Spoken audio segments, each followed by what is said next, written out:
하나님의 말씀을 봉독합니다. 나는 선한 목자라. 선한 목자는 양들을 위하여 목숨을 버리거니와 삭구는 목자가 아니요 양도 제 양이 아니라. 이리가 오는 것을 보면 양을 버리고 달아나나니 이리가 양을 물고 가고 또 해치니라. 달아나는 것은 그가 삭구님 까닭에 양을 돌보지 아니함이나 나는 선한 목자라. 나는 내 양을 알고 양도 나를 아는 것이 아버지께서 나를 아시고 내가 아버지를 아는 것 같으니 나는 양을 위하여 목숨을 버리노라. 또 이 우리에 들지 아니한 다른 양들이 내게 있어 내가 인도해야 할 터이니 그들도 내 음성을 듣고 한 무리가 되어 한 목자에게 있으리라. 내가 내 목숨을 버리는 것은 그것을 내가 다시 얻기 위함이니 이로 말미암아 아버지께서 나를 사랑하시느니라. 이를 내게서 빼앗는 자가 있는 것이 아니라 내가 스스로 버리노라. 나는 버릴 권세도 있고 다시 얻을 권세도 있으니 이 계명은 내 아버지에게서 받았노라 하시니라. 어느 여자 성도님의 간증입니다.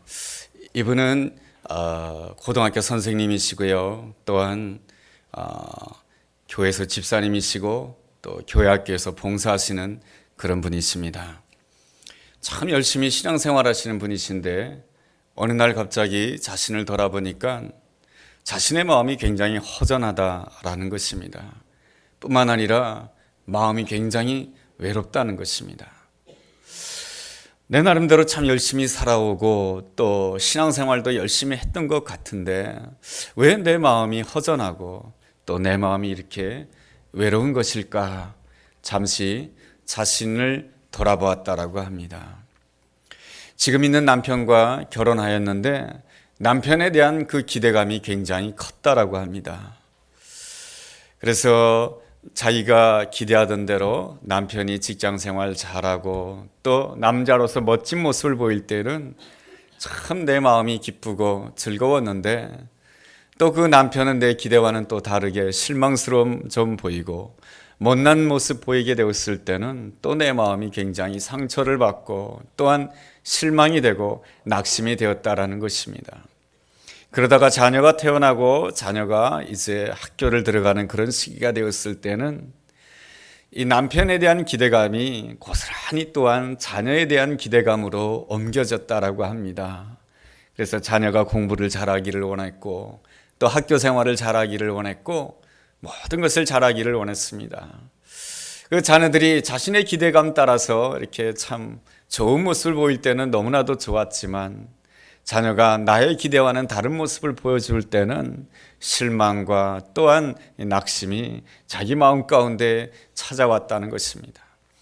이렇게 가족의 모습이 나의 기대처럼 좋은 모습을 보였을 때는 좋았다가 또 나쁜 모습을 보일 때는 실망하고 낙심하고 이런 것이 반복이 되다가 보니까 어느 날 자신의 생애가 참 허전해지더라라는 것입니다. 또한 외롭더라라고 하는 것입니다.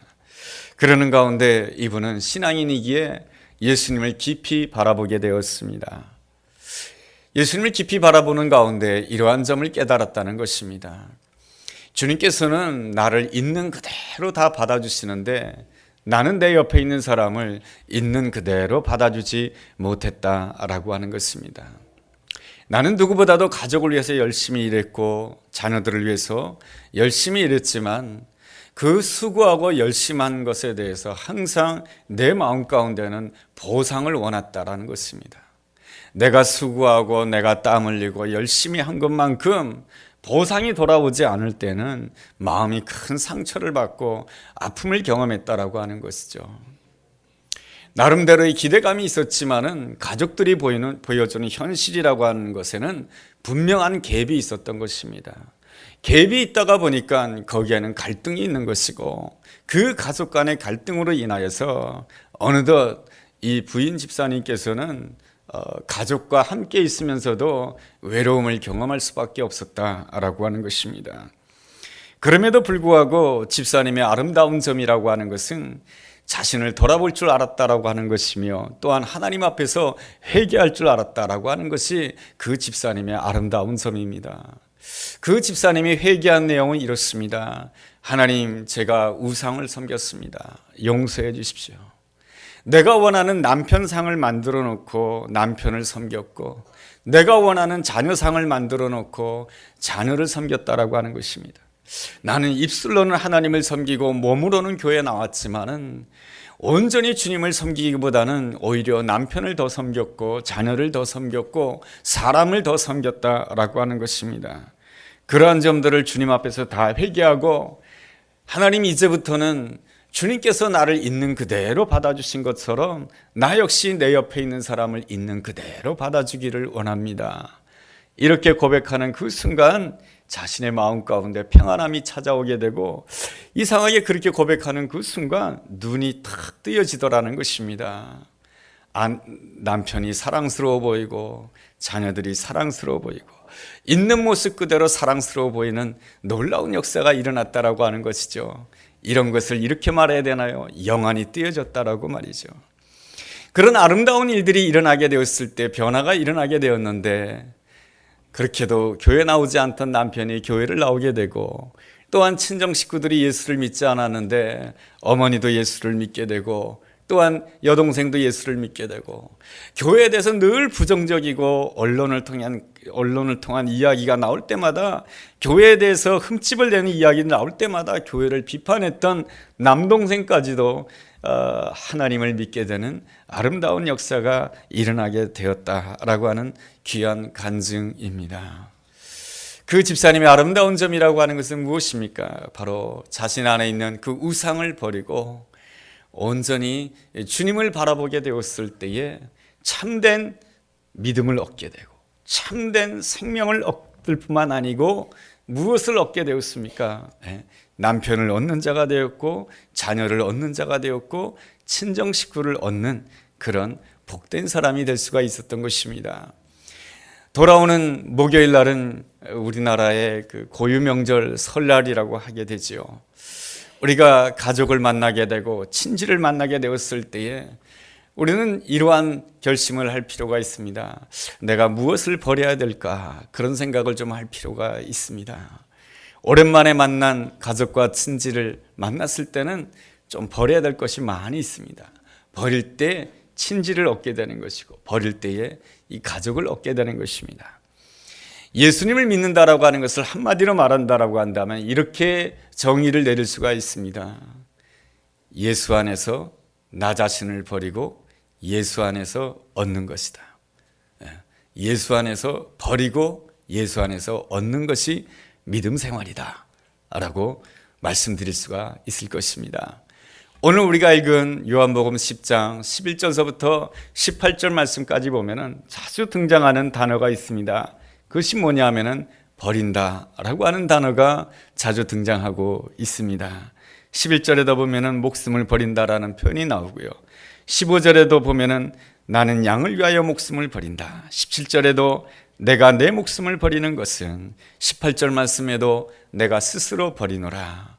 이렇듯 오늘 우리가 읽은 말씀에는 예수님의 아름다움이 기록되어 있는데, 그 아름다움을 어떻게 표현하고 있냐면 예수님의 그 버리시는 모습을 통해서 표현해주고 있습니다. 11절 말씀에서는 예수님을 자신을 이렇게 표현합니다. 나는 선한 목자라. 선한 목자의 아름다움이 무엇입니까? 나 자신을 버린다라고 하는 것이죠. 버릴 줄 아는 자가 바로 선한 목자다라고 하는 것입니다. 우리의 문제는 잘 버릴 줄 모르는 데 있는 것이죠. 주님의 아름다움이라고 하는 것은 선한 목자로서 이 버려야 될 때 버릴 줄 아는데, 누구를 위해서 버린다라고 기록되어 있습니까? 양을 위하여 버린다라고 말씀해주고 있습니다. 여러분, 양이란 어떤 존재입니까? 이 양을 보게 되면 말이죠, 참 이 눈이 어둡습니다. 그래서 어디에 푸른 초장이 있고 어디가 수실만한 물가가 있는지를 잘 모른다라고 하는 것입니다. 또 이 양의 특징은 무엇이냐 하면은 이 몸이 굉장히 느리다라고 하는 것입니다. 그리고 또 이 양은 한 번 넘어지면 잘 못 일어나요. 넘어졌다가 빨딱 다시 일어나야 되는데 이 목자가 이렇게 세워줄 때까지 잘 못 일어나요. 그리고 이 양은 날카로운 이가 없어요. 그러다 보니까 방어 능력이 없어요. 누군가 공격해와도 거기에 아무런 방어할 만한 능력이 없는 존재가 양이라고 하는 존재인 것이죠. 그런데 말이죠, 성경에서는 우리 인간을 향해서 뭐라고 말씀해 주는지 아십니까? 이사야서 53장을 읽어본다라고 한다면 우리는 다 양과 같아서 제 길로 갔거늘, 이렇게 말씀해 주고 있습니다. 우리 인생이 다 양과 같다라고 말씀해 주고 있습니다. 양처럼 눈이 어둡고, 양처럼 내가 어디로 가야 될지를 잘 알지 못하고, 양처럼 자기를 방어할 능력이 없고, 양처럼 지혜롭지 못하고, 양처럼 또한 더럽다라고 하는 것이죠. 양을 멀리서 보면 깨끗하고 하얘 보여요. 그런데 가까이서 보면 지저분해 보여요. 양을 별로 만지고 싶은 마음이 없어요. 지저분하니까 말이죠. 인간이 바로 양과 같은 그러한 존재다라고 하는 것입니다. 하나님의 위대한 사람들의 특징이 있습니다. 그것은 뭐냐면은 내가 누구인지를 잘 아는 사람이다라고 하는 것입니다. 내가 누구인지를 잘 아는 사람들의 아름다운 모습이 뭐냐면은 자기를 과대평가하지 않는다라고 하는 것입니다. 나를 과대평가하게 되면은 자신을 알 수가 없게 되고, 자신을 알 수 없으면은 하나님을 온전히 만날 수 없는 인생이 되는 것입니다. 모세를 보면 어떻습니까? 40세 때에 모세의 그 결정적인 문제가 무엇입니까? 자기 자신을 과대평가했다라고 하는 것입니다. 자기가 이때까지 공부했던 그 공부를 가지고 자기를 과대평가하였고, 이제까지 가지고 있었던 그 물질을 가지고 자기를 과대평가하였고, 그리고 애국 궁궐이라고 하는 뒷배경을 가지고 자기를 과대평가하였습니다. 자기를 과대평가했던 그 사람의 결과는 어떻게 됩니까? 실패를 하게 되죠. 넘어지게 되죠. 넘어졌다가 다시 일어나는데 40년이 걸립니다. 참, 이 양이란 존재는 자기 스스로 못 일어나요. 잘못한 줄 알면서도 깨닫지 못하고, 잘못된 길인 줄 알면서도 돌이키지 못하는 것이 어리석은 인생이에요. 잘못된 길인 줄 알면서도 가는 거예요.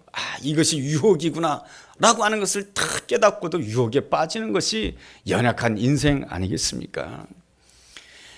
이 모세는 40년 동안 양치기 생활을 하면서 깨닫는 것이 무엇입니까? 내가 이 양과 같은 어리석은 존재이구나. 그것을 깨닫게 되었을 때야 비로소 그가 80세가 되어서 여호와 하나님을 만나게 됩니다.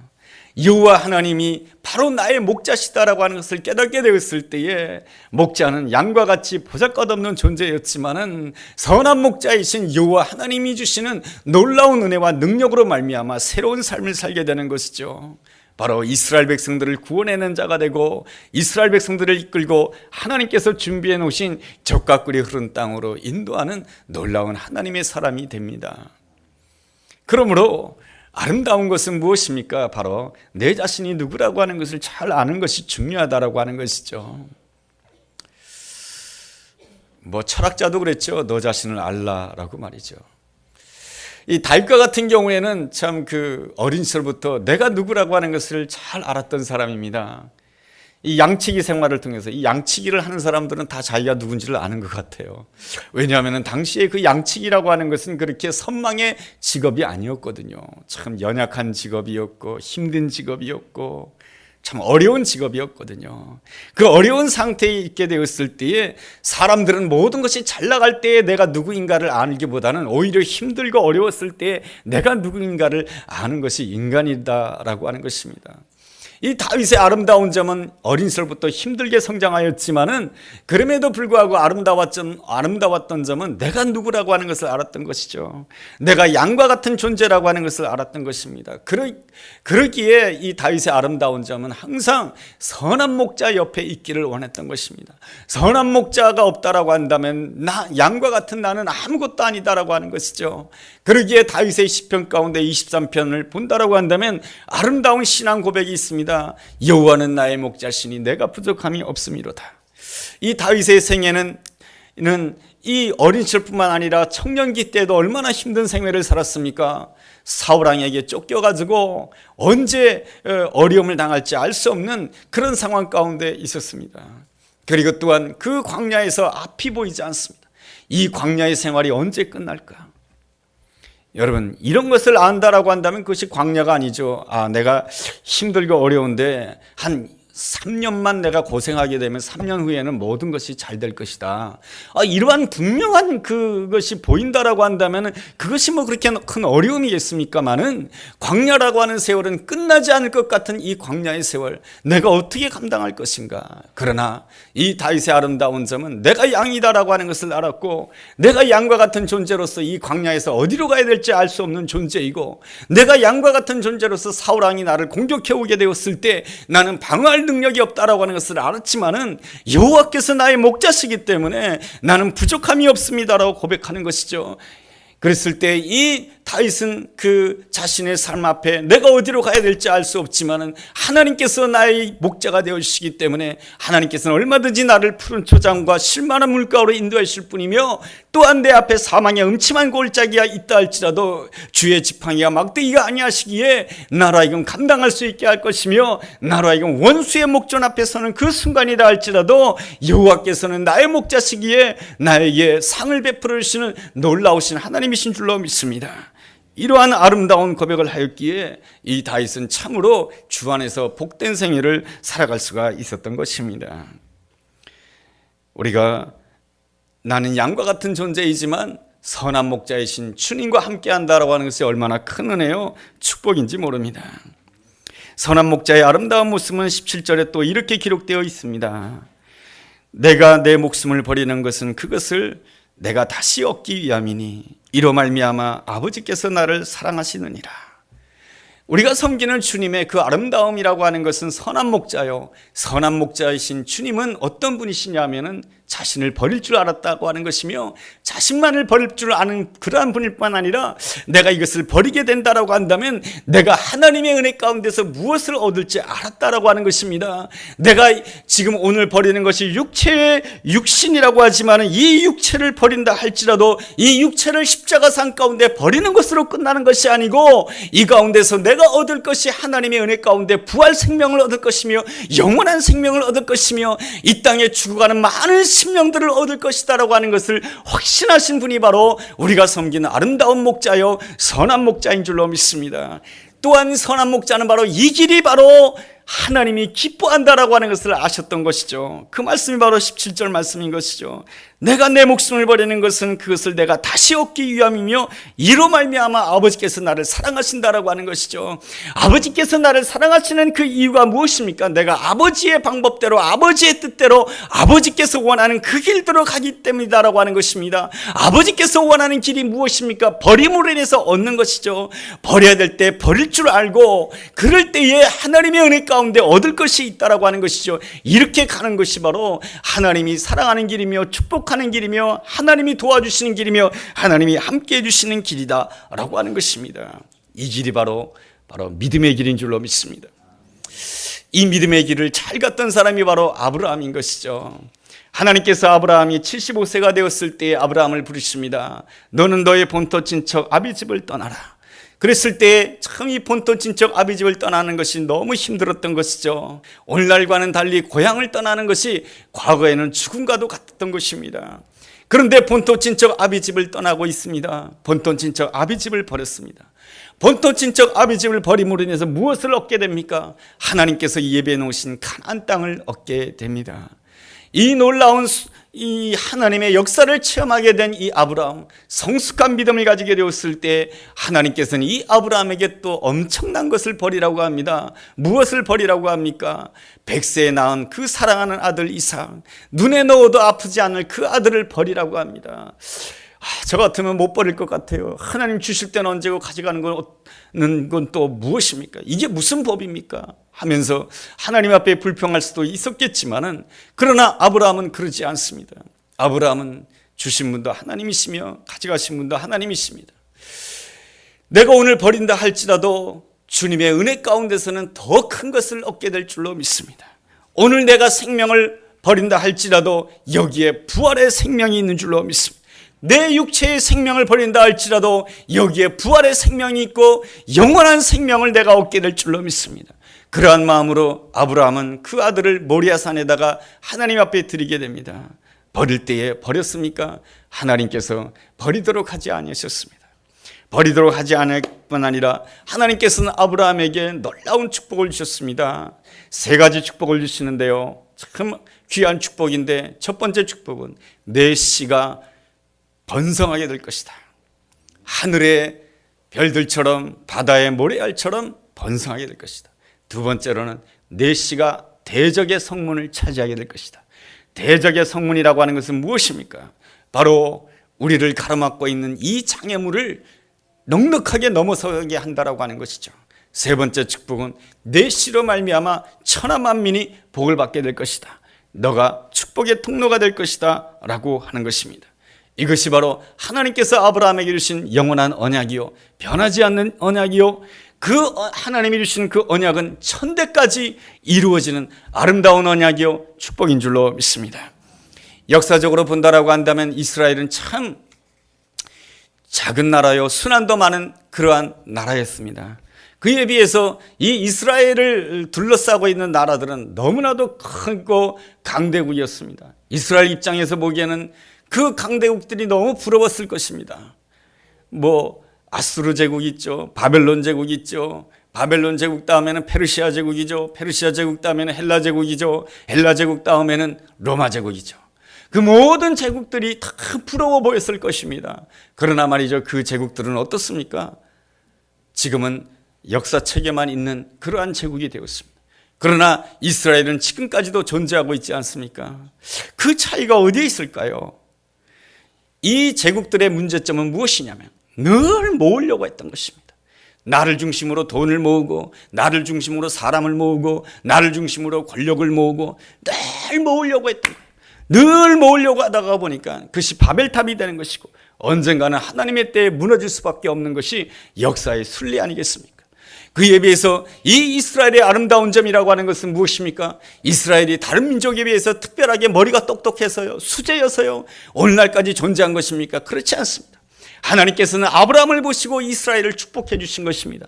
아브라함의 어떠한 점을 보고 축복해 주신 것입니까? 버릴 줄 알 때 버리는 그러한 모습을 보고 하나님께서는 그에게 아름다운 언약, 영원한 언약을 주신 것이죠. 너의 씨가 번성하게 될 것이다. 너의 씨가 대적의 성문을 취할 것이다. 너의 씨로 말미암아 천하 만민이 복을 받게 될 것이다 라고 하는 이 편하지 않는 영원한 약속을 주셨기에 이스라엘이 오늘까지도 존재하게 된 것입니다. 주님의 아름다움이라고 하는 것은 무엇입니까? 버릴 때 버릴 줄 아시는 것입니다. 주님께서 이렇게 버리신 이유가 무엇입니까? 얻기 위한 것입니다. 무엇을 얻기 위한 것입니까? 오늘 16절에 이렇게 기록되어 있습니다. 여러분, 요한복음 10장 16절을 주목해 보시면 이런 말씀이 있습니다. 또 이 우리에 들지 아니한 다른 양들이 내게 있어 내가 인도해야 할 터이니 그들도 내 음성을 듣고 한 무리가 되어 한 목자에게 있으리라. 이것이 바로 주님께서 버려야 될 때 버리신 것입니다. 이것을 위하여 주님께서는 자신을 십자가에다가 버리신 것입니다. 누구를 위하여 버린 것인가? 16절에 나와 있는 이 다른 양이라는 것입니다. 다른 양이란 어떠한 존재입니까? 예수님께서 십자가에 못 박히실 때 예수님을 향해서 비난하는 자들이며, 예수님을 향해서 조롱하는 자들이며, 네가 진정한 메시아라고 한다면 그 십자가에서 내려오라고 소리치는 자들이 바로 다른 양들인 것입니다. 주님께서는 이 다른 양들을 위하여서 이렇게 기도하셨습니다. 아버지여, 저들은 자기들이 하는 죄를 알지 못합니다. 저들의 죄를 용서하여 주옵소서. 그렇게 기도하셨습니다. 다른 양들을 위하여. 그 다른 양들이 바로 내가 이 십자가에서 죽는다라고 한다면 저 다른 양들이 결국에는 하나님의 우리 안에 들어올 것이며, 결국에는 하나님의 자녀가 될 것이며, 저들이 결국에는 하나님의 백성이 될 것이다라고 하는 그 놀라운 사랑과 기대감 때문에 예수님께서는 바로 자기 자신을 버리신 것입니다. 이 놀라운 주님의 아름다운 사랑을 그대로 실천한 사람이 누구입니까? 바로 스데반인 것이죠. 스데반이 복음을 전하다가 사람들에 의해서 돌로 침을 당하게 됩니다. 돌로 침을 당하게 되었을 때 이 스데반이 주님 앞에서 하나님을 바라보면서 기도를 하게 됩니다. 하나님, 저들을 용서하여 주옵소서.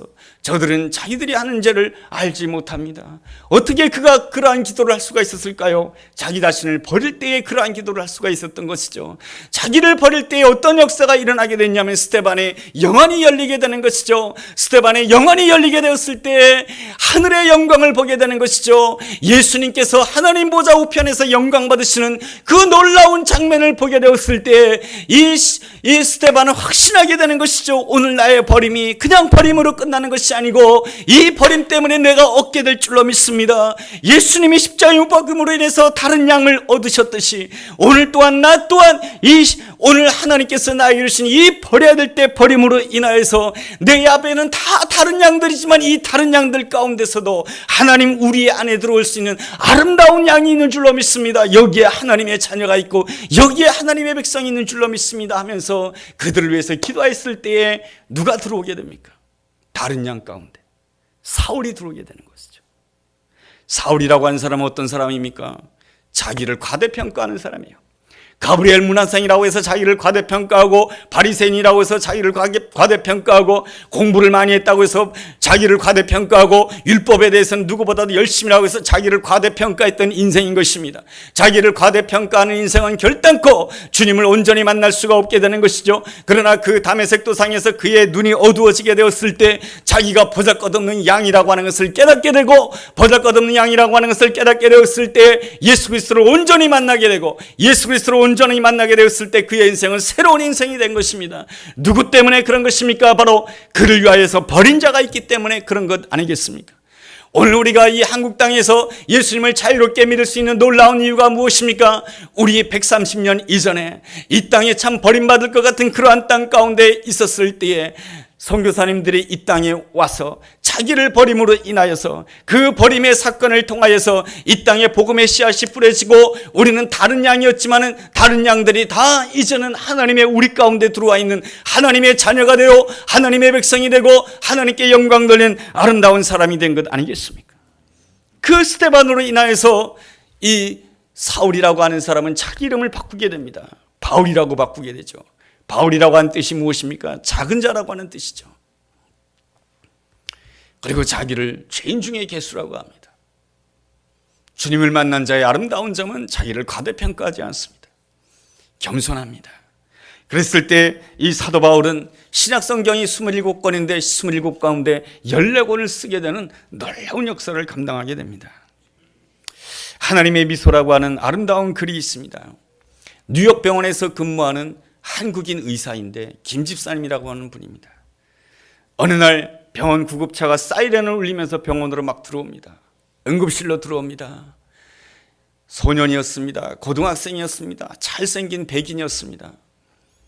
그런데 그만 큰 사고로 인하여서 뇌사 상태에 빠졌습니다. 급하게 의사들이 모여가지고 그 환자를 수술합니다. 그런데 결과는 이렇습니다. 희망이 없습니다. 이 사람은 이제 부모님께서는 준비하셔야 되겠습니다. 그러면서 의사 가운데 팀장인 의사가 그 부모님에게 이렇게 말합니다. 이 아이는, 이 학생은 아직까지 이 내장이 다 살아 있습니다. 그리고 이 내장을 지금 죽어가는 사람에게 이렇게 기증할 수가 있습니다. 그걸 아시겠습니까?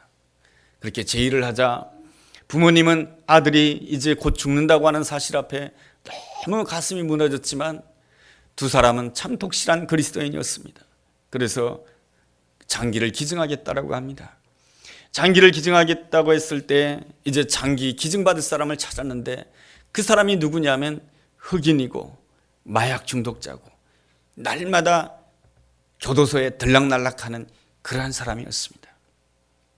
그러한 사람에게 이제 장기를 이식하기 위해서 모든 그 의사들이 준비를 하게 됩니다. 이러한 모습을 보면서 김 집사님은 너무너무 화가 났습니다. 세상에 저렇게 아름다운 소년의 그 생명을 저 무지막지한 그 집사님의 일기에는 이렇게 써져 있습니다. 쓰레기 같은 인생. 저 쓰레기 같은 인생에게 주어야 됩니까? 저 쓰레기 같은 인생에게 생명을 주어야 됩니까? 저 사람이 다시 산다라고 하더라도 세상에 나가서 범죄할 것이며 죄를 지을 것입니다. 이 소년의 생명을 어떻게 저런 쓰레기 같은 인생에게 줄 수 있습니까? 라고 이야기했다는 것입니다. 그렇지만은 이 팀장 의사는 아무 말 없이 그냥 자기 할 일을 합니다. 그래서 계속해서 김 집사님은 그 팀장 의사에게 이야기를 합니다. 이러면 안 됩니다. 이러는 건 아니죠 라고 계속 이야기를 합니다. 그랬을 때 팀장 의사가 이 김 집사님에게 이렇게 말하더라는 것입니다. 형제요, 우리는 하나님이 하신 일을 우리가 막을 수가 없습니다. 이 마약 범죄자, 우리 눈에 보기에는 어쩌면 쓰레기인지는 모르겠습니다. 그러나 하나님께는 그도 하나님의 아들입니다. 이 마약 범죄자가 남은 인생을 어떻게 살지 우리가 어떻게 알 수가 있겠습니까? 지금은 하나님의 시간의 때요, 하나님의 때입니다. 우리가 할 일은 하나님께 쓰임받는 것입니다. 우리가 할 일은 의사로서 최선을 다해서 수술해 주는 것입니다. 결국에는 장기 이식 수술이 시작되었습니다. 밤새도록 시작되어서 그 다음날 아침이 되었습니다. 수술이 다 끝났습니다. 그 환자가 깨어났습니다. 아침 햇살에 깨어나는 거죠. 아침 햇살에 깨어난 그 모습을 보면서 이 김 집사님은 하나님의 미소를 보았다라고 합니다. 그 흑인 분의 얼굴을 통해서 말이죠. 하나님이 기뻐한다는 것이죠. 뭡니까? 하나님이 뭐 했다는 겁니까? 너 잘했다 이러는 것입니다. 우리가 영생을 얻을 수 있는 것은 누구 때문입니까? 오직 주님 때문인 것이죠. 본질상 진노의 자녀로서 영원히 지옥 갈 수밖에 없는 우리 인생을 위하여 우리 예수님은 어떠한 분이십니까? 정말로 고귀한 분이시고 하나님의 아들이시고 거룩하시고 흠도 점도 없으신 그분이 바로 우리가 믿는 주님이 아니십니까? 그 주님의 생명을 내어놓으심으로 인하여서 그분이 생명을 십자가에서 버림으로 인하여서 내가 진실로 생명을 얻게 된 줄로 믿습니다. 주님께서 나를 위하여 버리심으로 인하여서 내가 참된 생명을 얻었다라고 한다면 나 역시 주님을 본받아서 내가 버려야 될 때 버릴 수 있어야 되지 않겠습니까? 그런데 우리는 잘 버리지를 못합니다. 왜 그렇습니까? 내가 교만하기 때문에 그런 것이죠. 교만하다라고 하는 것이 무엇입니까? 모든 것을 나를 기준으로 판단하는 것입니다. 나라고 하는 울타리를 만들어가지고 나랑 비슷한 사람, 나와 수준이 맞는 사람과만 내가 어울리려고 합니다. 이런 모든 것들이 다 무엇입니까? 이 교만인 것이죠. 그러나 마태복음 5장 45절 말씀 보면 이러한 말씀이 있습니다. 하나님께서는 해를 선인에게도 내리시고 악인에게도 내리시고 하나님께서 이 땅에 비를 내리시는데 의인에게도 내리시고 불의한 자에게도 내리신다라고 하는 것입니다. 내가 보기에는 왜 하나님께서는 햇빛을 주신다라고 한다면 의인에게만 비추시고 하나님께서 비를 내리신다라고 한다면은 선인에게만 비를 내리셔야 되지 왜 불의한 자에게 그리고 악인에게 주는 것입니까? 이럴 수는 있지만 그것 역시 나의 판단이며 나의 울타리다라고 하는 것입니다. 우리는 나의 수고, 나의 열심, 나의 선함을 가지고 나를 기준으로 모든 것을 판단하려고 합니다. 그러다가 보니까 내가 버려야 될 때 버리지 못합니다. 내가 버려야 될 때 버리지 못하니까 내 눈이 어두운 것입니다. 내 눈이 어둡다 보니까 하나님께서 나를 위해서 예배해 놓으신 것이 보이지 않는 것입니다. 그래서 내 눈이 어둡다 보니까 하나님께서 나를 위해서 예배해 놓은 것이 보이지 않으니까 무엇을 얻을지 모른다라고 하는 것입니다. 또한 나의 이기심 때문에 버리지를 못합니다. 나의 욕심 때문에 버리지 못합니다.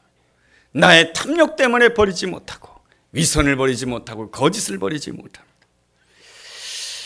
오늘 성경을 통해서 우리에게 가르쳐 주시는 믿음이라고 하는 것은 무엇입니까? 그것은 바로 예수 그리스도를 바라봄으로 나 자신을 버리는 것입니다. 나 자신을 버릴 때 주님께서는 약속해 주고 있습니다. 영원한 생명을 얻게 될 것이다라고 말이죠. 뿐만 아니라 주님께서 얻게 될 것이다라고 약속해 주는 것이 있습니다. 그것은 바로 사람을 얻을 것이다라는 것입니다.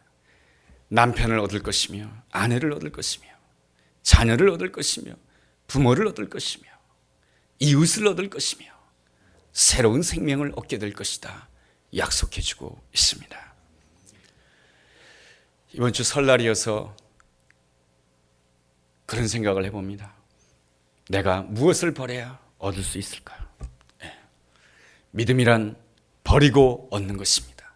예수 안에서 버려야 될 때, 잘 버릴 때 우리는 예수 안에서 내 생각 이상으로 아름다운 은혜와 풍성한 은혜를 얻게 될 줄로 믿습니다. 그 놀라운 은혜가 우리 모두에게 함께하게 되기를 주님의 이름으로 축원합니다. 기도하겠습니다. 하나님 아버지, 내가 무엇이간데 나를 위하여 십자가를 지셨습니까? 주님께서 십자가에서 자신을 버렸기에 아무 희망이 없던 이 땅에 부활의 소망이 주어진 줄로 믿습니다. 주님을 본받아 버려야 될 때 버리는 자 되기를 원합니다. 내 안에 있는 교만과 이기심을 버리고 주님 앞에 더 가까이 나아감으로 순종함으로 인하여 하나님께서 예비해 놓으신 생명의 복, 풍성함의 복, 나아가서 가족을 얻고 친구를 얻고 새로운 믿음의 성도를 얻는 놀라운 기쁨, 축복의 통로가 되는 거룩한 하나님의 사람 되도록 인도하여 주옵소서. 이 모든 말씀을 예수님의 이름으로 기도드렸습니다. 아멘.